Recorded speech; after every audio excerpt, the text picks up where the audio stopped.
J'ai choisi de ne pas me spécialiser dans un domaine technique particulier. La valeur ajoutée du consultant WSI étant justement d'apporter une réponse globale à un besoin d'amélioration de la communication digitale, d'amélioration du business de manière globale.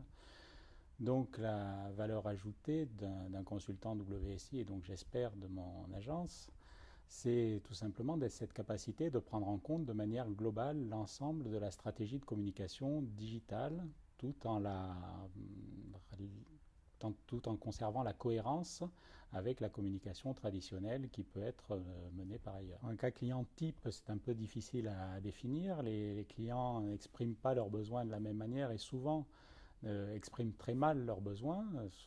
Peuvent venir nous voir parce qu'ils ont besoin d'un site internet, parce qu'ils ont besoin ils pensent avoir besoin qu'on les aide à mener une campagne de référencement payant ou d'améliorer leur référencement naturel.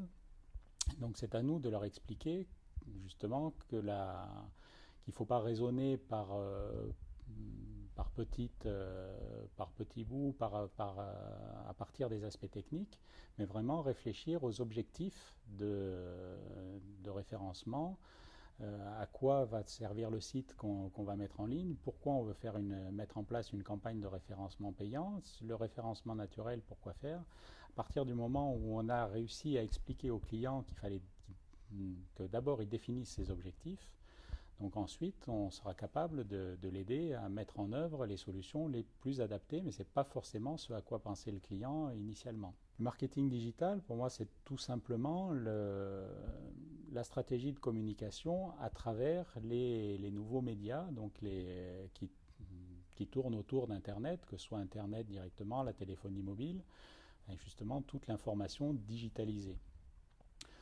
Comment je vois l'évolution de notre métier dans les prochaines années?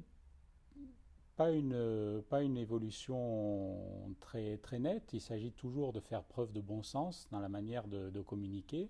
Par contre, en prenant vraiment en compte de manière globale l'ensemble des outils mis à notre disposition, que ce soit la téléphonie mobile, que ce soit les sites internet, que ce soit les réseaux sociaux qui sont beaucoup développés. Voilà, il s'agit d'avoir cette appréhension globale et pas se focaliser sur un outil plutôt qu'un autre.